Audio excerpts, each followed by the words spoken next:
All right, let's just jump right into it. Welcome to The Explainer. Today, we're unpacking a really fascinating document that lays out the dual nature of Litecoin cloud mining as we look at it in 2026. On one hand, you've got the raw, silicon-based reality of a major blockchain. The complex hardware, the energy costs, the whole shebang. But then, on the other hand, there's this highly orchestrated, human-driven synergy. We're talking about a massive referral network built right on top of it. So we're going to explore both of these sides to figure out exactly how this ecosystem ticks. To set the stage here, I love this quote, which is adapted from Litecoin creator Charlie Lee. The best time to start mining was 10 years ago. The second best time is today. It just perfectly captures that historical appeal and honestly, that persistent FOMO, the fear of missing out, that always surrounds crypto mining. I mean, we all wish we had started a decade ago, back when you could literally mine coins while playing video games, right?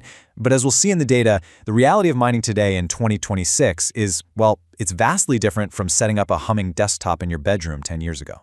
So here's our roadmap for this explainer. First, what is Litecoin? Second, cloud mining in 2026. Third, we'll look at the economics and profitability. Fourth, the technical roadmap. And finally, we will unpack that massive referral program. All right, Section 1. What is Litecoin? Let's look at the silicon foundations. Launched way back in 2011 by a former Google engineer named Charlie Lee, Litecoin is very often called the silver to Bitcoin's gold. And that's because, from the very beginning, it was designed to be a lighter, faster version of Bitcoin. While Bitcoin kind of evolved into this massive store of value, Litecoin was heavily optimized for everyday transactions. Faster, lower cost, that was the goal. And those differences?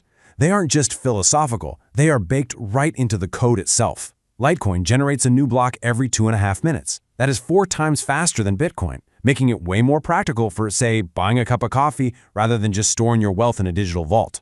It also relies on a memory-heavy mining algorithm called Scrypt, features an optional privacy upgrade called MWeb, and it actively supports the Lightning Network for near-instant micropayments. So, this is the solid, foundational silicon that we are dealing with. Moving on to Section 2. Cloud mining in 2026. Let's talk about the industrial scale reality. So how do you actually participate in this network today? Well, like I said, the era of a noisy computer heating up your dorm room is completely over. With the network hash rate hitting these massive scales of 2.1 to 2.7 petahashes per second, today is really all about cloud mining. You are essentially just signing a digital contract to rent computing power from remote industrial scale data centers. These massive facilities are purposely stationed in regions with dirt-cheap energy just so they can actually maintain profitability against the ever-rising difficulty of the network. And let me tell you, the margins here are razor-thin. Success currently relies on some very strict physical metrics. There's this golden ratio for hardware efficiency, and right now it sits between 0.17 and 0.22 joules per megahash. But even more importantly, operations absolutely require electricity costs to stay incredibly low. If you aren't staying below 8 cents per kilowatt hour, honestly, you simply aren't competitive in 2026. Which brings us to Section 3, economics and profitability. Let's dive into those thin margins. The current block reward for miners is exactly 6.25 Litecoin per block, and since new blocks are generated every 2.5 minutes, the network is churning out roughly 576 blocks a day. That equals about 3,600 brand new Litecoin entering circulation every single day. But that 6.25 number is definitely not permanent. Litecoin has a deflationary design. It has built-in scarcity. The reward actually halved to its current state back in August of 2023. Analysts point out that May 2026 acts as the strategic golden window, kind of like the calm before the storm, because difficulty tends to plateau before the next halving in July 2027, which will slash rewards in half yet again. Historically, these halving events trigger massive market speculation, meaning timing your entry is absolutely everything. The source documents present a very grounded comparison for potential participants trying to figure out their strategy. On one hand, you have direct buying. Just buying Litecoin on an exchange often provides better risk-adjusted returns, primarily because you completely avoid hardware depreciation and you don't have to pay daily operational fees. But on the other hand, you have cloud mining. This requires upfront contracts, anywhere from $100 to over 10 grand, with a current average break-even period of about 11 to 18 months. The big appeal here, though, is the generation of a continuous, passive digital income stream, which is often bolstered by dual earning through what's known as merged mining. All right, Section 4, the technical roadmap. Let's look at how the ecosystem is evolving. The ecosystem is evolving incredibly fast. For instance, we're seeing the launch of LITE-VM, which brings Layer 2 smart contracts to the network so it can do a lot more than just send money back and forth. The growth of LTC20 tokens and inscriptions is significantly boosting on-chain activity, which is great news for miners because that means more fee revenue.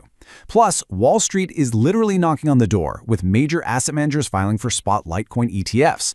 All of these factors combined potentially alter the baseline value of the rewards that these miners are collecting. Finally, Section 5, the Referral Program. Let's get into the network synergy. Okay, so we've covered the silicon. Now let's look at the synergy. This platform heavily, and I mean heavily, incentivizes immediate network building. Referring a direct active miner on your first level nets you a 5.0% reward, and then that cascades down through the subsequent levels. It's 1% on the second and 0.5% on the third, fourth, and fifth. This microeconomy is explicitly designed to reward recruitment just as much as the actual mining. And think about how this scales in what the document calls Phase 2, the Leadership Surge. To hit rank A6, you need a team of 2,500 people. By rank A10, you are managing a massive downline of 100,000 individuals just to unlock a $4,000 reward and monthly salaries. At this level, it really shifts from crypto mining to leading a massive global movement. However, there is a built-in mathematical catch to this whole system. It's called rank blockage, and it works on a differential payout system. Here's how it works. Say you are rank A5, earning a 30% rate, and your direct recruit is rank A3, earning a 20% rate. You get to receive that 10% difference on their team's volume. But, and this is a big but, if that recruit works hard and they also reach rank A5, the math changes. 30 minus 30 is 0. You'll actually stop earning from that specific leg until you recruit more and level yourself up to a higher rank. So it is a system mathematically designed to force leaders to constantly outpace their own top recruits. And this whole thing culminates in the A15 pinnacle. Reaching this ultimate level requires an active team size of 4 million members. I mean, to put that into perspective, that is roughly the entire population of the city of Los Angeles. The promised rewards for this? A $250,000 one-time payout and a $100,000 monthly salary. You aren't just building a team at this point, you are literally building an empire. Which leaves us with a really compelling final thought. We have this robust, decentralized blockchain technology that operates on razor-thin energy margins, and it's coupled with a highly gamified multi-level promotional structure promising immense wealth for network growth. So, the big question we have to ask ourselves as we look at this ecosystem is, does the appeal of this highly gamified referral synergy overshadow the actual technological reality of cloud mining? It is a genuinely fascinating dynamic to consider. Thank you so much for exploring this ecosystem with me today, and as always, keep questioning the mechanics behind the tech.